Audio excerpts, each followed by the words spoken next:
Assalamualaikum warahmatullahi wabarakatuh. Salam sejahtera untuk kita semua.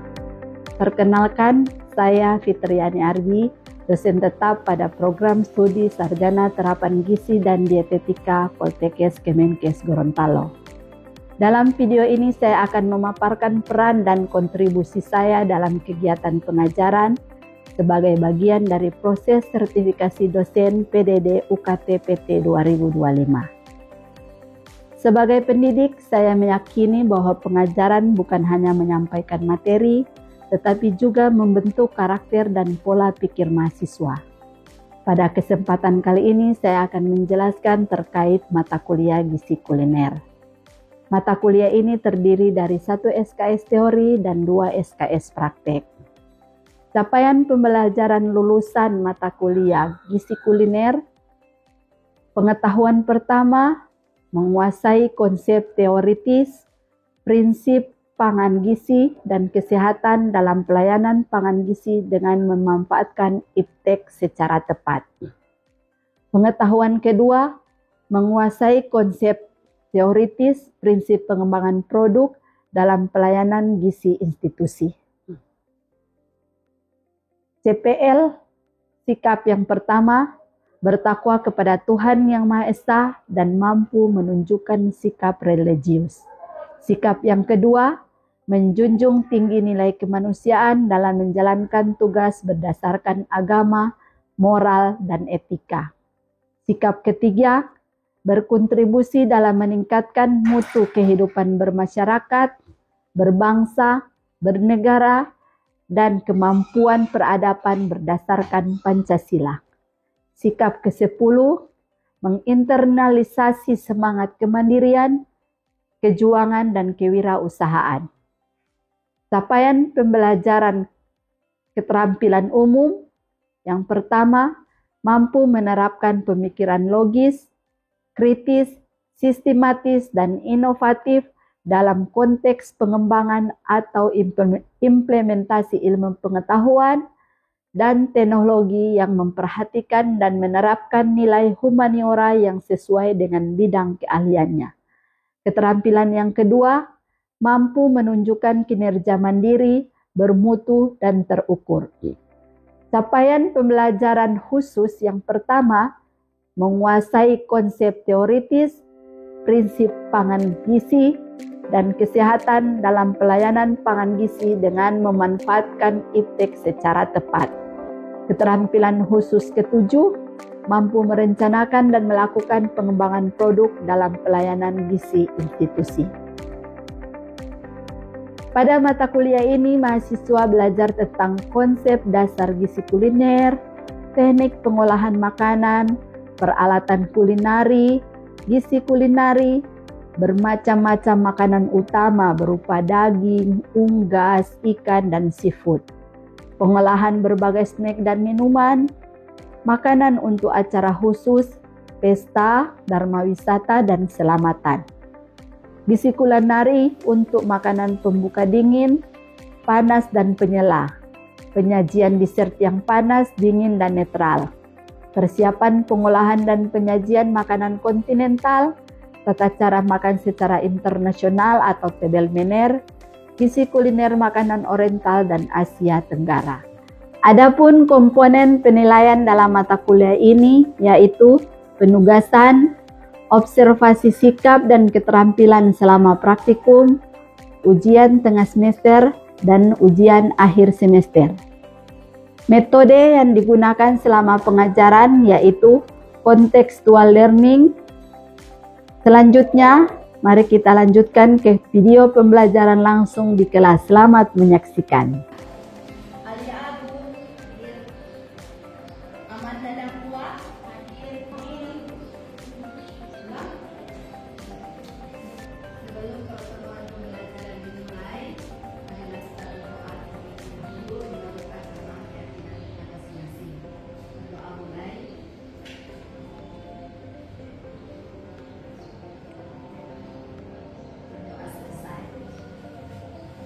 Oke, sebelum kita lanjut di pertemuan ke-10 terkait makanan penutup, saya akan mereview kembali dulu pertemuan kita yang ke-9.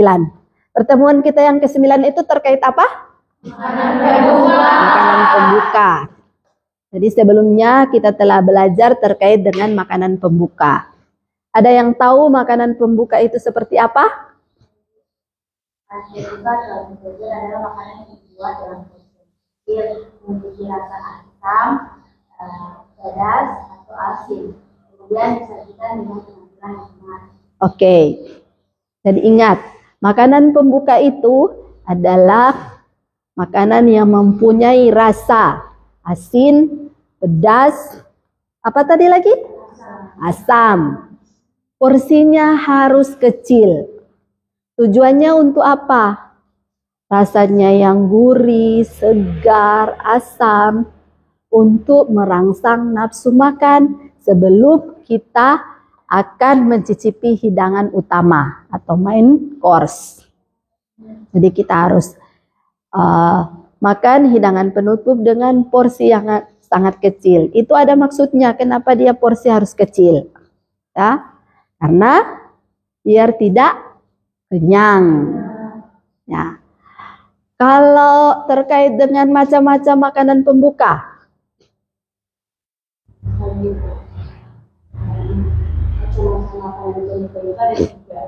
pertama berdasarkan harga atau bahan, yang kedua berdasarkan suhu, dan yang ketiga berdasarkan jadi ada 3 jenis. Kita akan membuat makanan pembuka itu ada 3 jenis. Bisa dilihat dari jenis bahannya apa dulu. Ya, jenis bahan, macamnya. Ya, atau jenis. Satu apa lagi? Harga. Jadi kita bisa membuat makanan pembuka dari segi harga. Ukuran porsi, berapa besar porsi di saat kita akan makan makanan pembuka?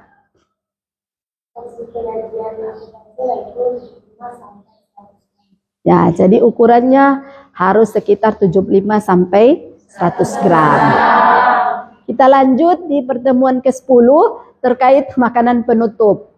Sebelum kita lanjut ke apa sih itu makanan penutup, kita lihat dulu capaian pembelajaran lulusan atau CPL yang harus Anda capai di saat Anda belajar untuk mata kuliah gizi kuliner. Yang pertama adalah menguasai konsep teoritis prinsip pangan gizi dan kesehatan dalam pelayanan pangan gizi dengan memanfaatkan iptek secara tepat. Yang kedua, mampu merencanakan dan melakukan pengembangan produk dan pelayanan gizi institusi. Dari CPL ini kita akan lihat CPMK atau capaian pembelajaran mata kuliah. Capaian pembelajaran mata kuliah, Anda harus mampu menguasai konsep teoritis, prinsip pengembangan produk dalam pelayanan gizi institusi, mampu merencanakan, melakukan pengembangan produk dalam pelayanan gizi institusi. Jadi mata kuliah ini nantinya Anda bisa memodifikasi. Kalau ini pertemuan terkait makanan penutup, Anda bisa mampu mengembangkan makanan penutup yang ada, kita bisa modifikasi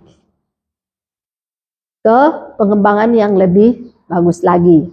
Kemudian, sub capaian pembelajaran mata kuliah. Jadi di akhir nanti setelah belajar apa itu makanan penutup, diharapkan Anda mampu melakukan penyajian makanan penutup yang panas, dingin, dan netral. Mampu melakukan penyajian makanan penutup yang panas, dingin, dan netral. Jadi ini akhir nanti di saat Anda selesai belajar pada topik makanan penutup. Paham ya? Sekarang kita coba bahas satu persatu apa dulu itu makanan penutup.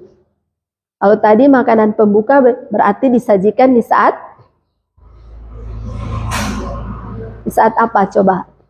Sebelum kita makan hidangan utama. Kalau ini makanan penutup berarti kita menyajikan makanan penutup di akhir setelah makanan-makanan utama atau main course. Bertujuan untuk menyegarkan plate dan memberikan sensasi manis sebagai penutup. Kalau makanan pembuka tadi kan menyegarkan, rasa asin gurih untuk merangsang nafsu makan. Kalau ini makanan penutup, memberikan sensasi manis. Jadi setelah kita makan hidangan utama yang berat, kita tutup dengan hidangan yang manis. Ya, seringkali menjadi sorotan utama karena tampilan dan rasanya yang spesial. Ya, jadi kita lanjut. Fungsi dari makanan penutup itu sendiri. Pertama, menghilangkan sisa rasa hidangan utama. Jadi setelah kita makan hidangan utama, kita akan menghilangkan rasa. Kan kalau kita makan ikan, kadang ada rasa amisnya. Ya. Setelah kita makan makanan penutup, bisa menghilangkan rasa dari hidangan utama.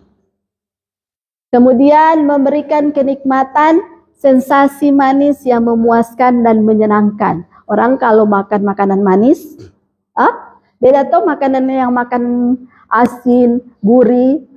Setelah masakan manis pasti senyum. Karena rasanya yang menyenangkan. Kemudian memberikan kesan akhir yang berkesan pada pengalaman bersantap. Karena dia makanan penutup, jadi harus mengesankan. Jadi orang makan puas. Memberi kepuasan setelah dia menyantap makanan hidangan penutup. Dan yang terakhir, di makanan penutup bisa menambah nilai gizi. Ya. Oke, lanjut ya. Kalau ada yang ingin ditanyakan, langsung saja ya. Klasifikasi. Jadi ada 3 klasifikasi di makanan penutup. Makanan penutup panas, makanan penutup dingin, dan frozen atau beku. Jadi ada 3. Ya, ada 3. Makanan penutup itu juga biasa dikenal dengan dessert. Kalau di restoran, biasa dia tidak tulis makanan penutup. Disulitnya menunya dessert. Ada pilihannya, kan? Ada yang panas, dingin, dan frozen. Jadi kalau yang panas disajikan dalam keadaan panas. Contohnya apa? Yang pernah Anda cicipi, yang pernah Anda rasakan terkait dengan makanan penutup panas. Puding roti. Apalagi? Sofel. Apalagi? Yang biasa Anda cicipi.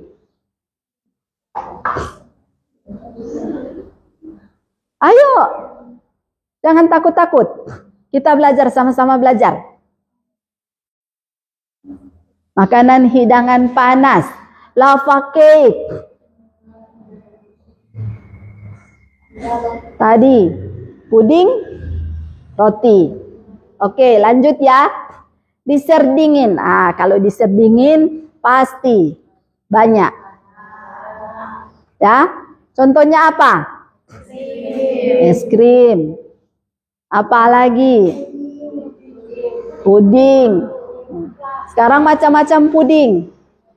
Ada macam-macam puding. Puding yang lumut. Apa lagi? Selain puding, apalagi yang coba yang biasa ada? Apa? Tiramisu masuk tidak? Masuk. Apalagi?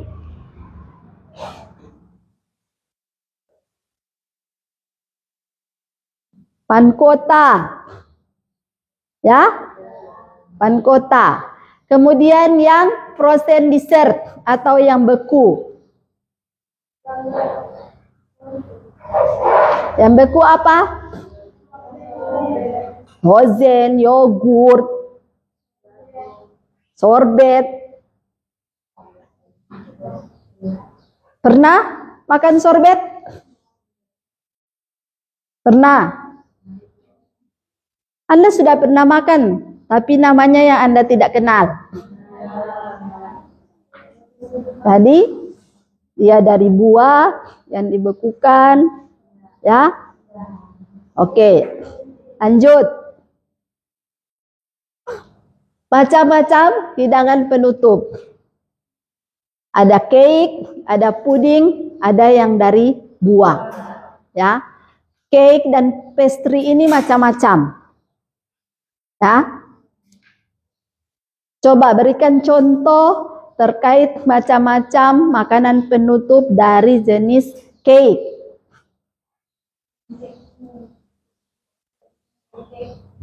Pancake. Cheesecake. Apa lagi? Round cake. Kalau pastry, croissant, pastry, croissant, Danish, ya. Jadi kalau dari jenis pastry ada croissant yang manis. Kemudian puding dan custard. Puding tadi macam-macam. Puding coklat, puding karamel, puding vanila, puding buah.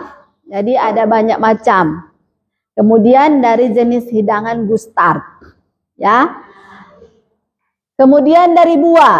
Kalau buah ini ada banyak macam, kan? Pasti kalian, ya, banyak buah. Buah bisa direbus, ya.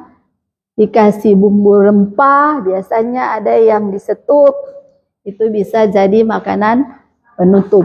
Ingat, prinsip makanan penutup itu manis dan menyegarkan. Produk ini adalah produk olahan pangan lokal yang pernah saya teliti di penelitian saya. Jadi hidangan ini adalah hidangan biskuit atau crackers yang dimodifikasi, bahannya bahan pangan lokal yang terdiri dari tepung jagung sama tepung ikan kembung. Itu kita coba teliti perpaduan dari tepung ikan kembung dan ikan oci, kita buat dalam bentuk crackers dan hasilnya seperti ini. Ini bisa kita jadikan salah satu hidangan penutup. Kenapa dia bisa dijadikan hidangan penutup? Biskuit. Tadi biskuit adalah salah satu macam dari makanan penutup. Oke. Karena ini dari pangan lokal. Lokal coba kita gali. Di Gorontalo itu sendiri, tadi Anda sudah tahu makanan penutup itu seperti apa. Kalau di Gorontalo, jenis hidangan yang ada di Gorontalo yang bisa dijadikan makanan penutup. Jadi ayah. Ya, jadi ayah. Kue apa? Bang Colo. Kue lapis bisa tidak? Bisa. Onde-onde bisa atau tidak? Bisa. Oke, apa lagi? Popolulu itu terbuat dari apa? Sama tidak popolulu sama onde-onde? Beda. Kalau onde-onde bahannya dari apa? Kalau onde-onde?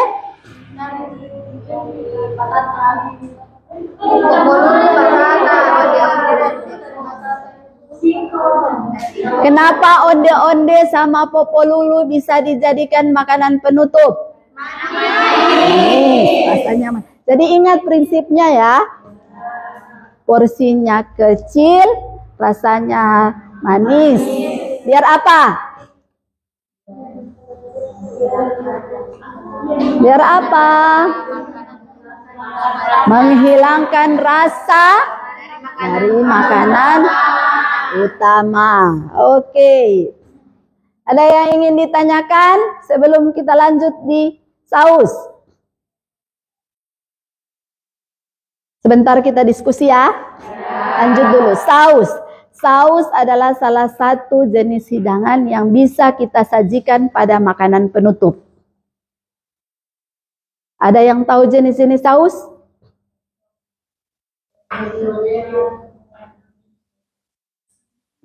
Saus. Coklat. Apa?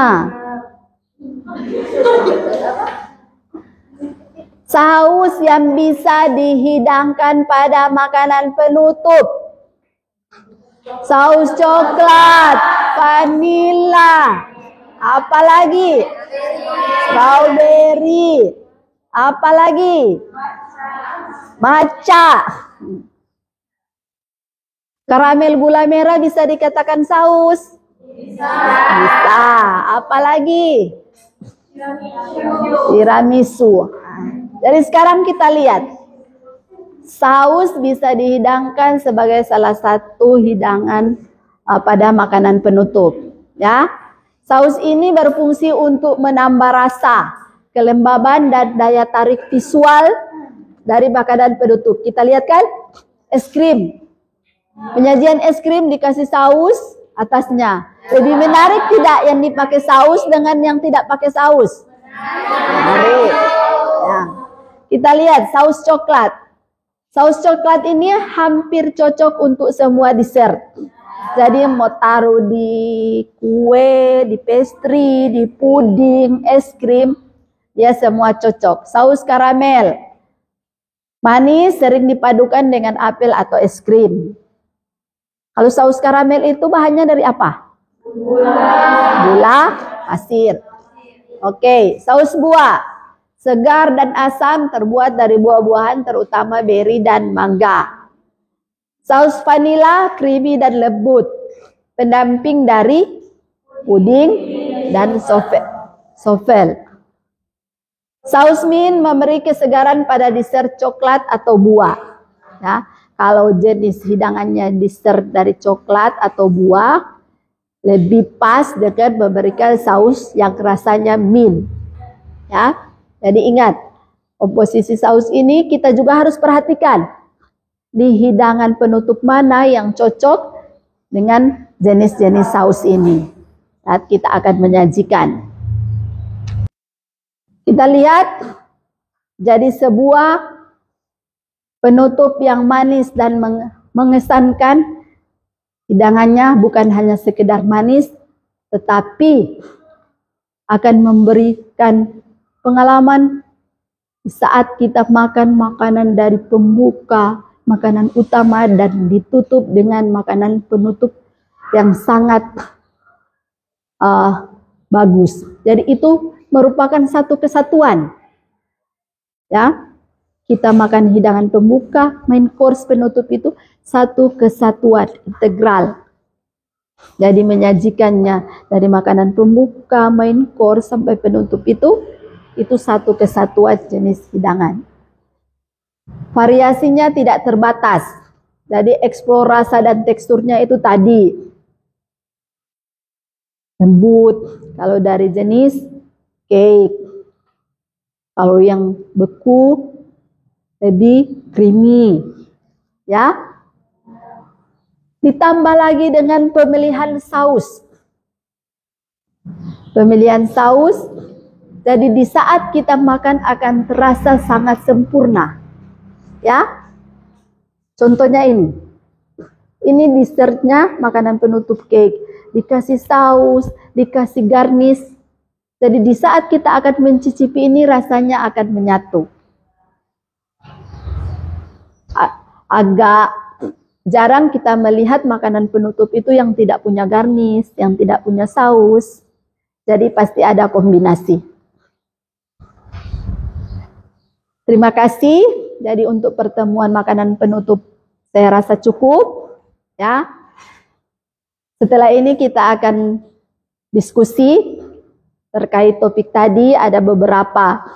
Nanti saya akan mencoba menggali lagi.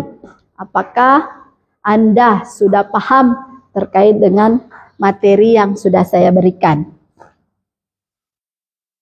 Ada yang ingin bertanya? Ya, silakan.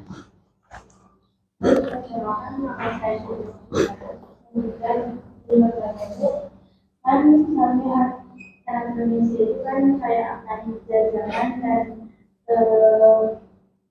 makanan yang manis. Apakah itu jajanan dan makanan manis bisa kami buat untuk makanan tersebut?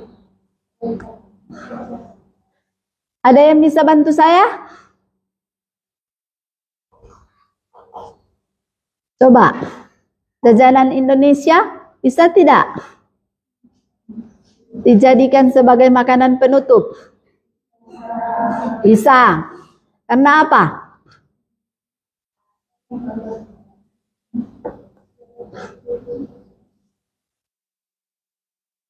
Sifat dari makanan Indonesia manis, apalagi jajanan yang tradisional. Tadi contohnya apa yang tradisional? Ancolo, lapis. Tili ayam bisa masuk dessert tidak? Bisa. Itu makanan apa? Lokal Gorontalo. Tinggal apa? Tinggal platingnya yang kita ubah.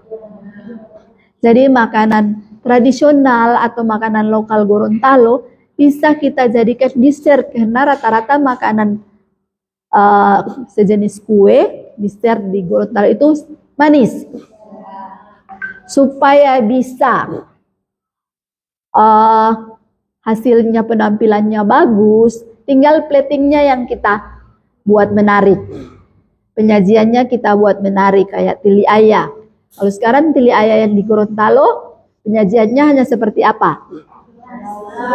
Di gelas. Jadi kita bisa ubah. Kalaupun di gelas yang lebih kecil, ya, di platingnya bagus, dikasih tambahan garnish. Jadi dia bisa diterima. Di saat kita disajikan secara nasional, itu bisa dijadikan dessert. Apalagi selain tili ayam. Ya. Untuk pertemuan ini saya rasa cukup. Nanti ada penugasan. Nanti kalian akan saya kirimkan di Adlink tugas. Akan dikumpulkan juga lewat Adlink sesuai dengan batas waktu yang ditentukan. Nantinya Anda akan membuat standar resep makanan penutup. Buat standar resep makanan penutup dan membuat perhitungan bahan yang dibutuhkan. Ya. Dihitung, jadi dibuat resepnya apa. Bisa mengambil resep yang sudah ada di sekarang lokal yang dimodifikasi, tetapi prinsipnya Anda harus bisa membuat satu standar resep makanan penutup dan dihitung bahan yang dibutuhkan apa saja. Ya, paham ya? Oke, cukup untuk materi hari ini. Nanti kita akan lanjut di pertemuan berikut, pertemuan 11, ya. Nanti di pertemuan berikut kita akan review kembali pertemuan yang sudah dilakukan dan diingatkan kembali tugasnya harus dikumpul sesuai dengan waktu yang ditentukan. Terima kasih atas waktunya. Wabillahi taufiq wal hidayah. Wassalamualaikum warahmatullahi wabarakatuh. Waalaikumsalam.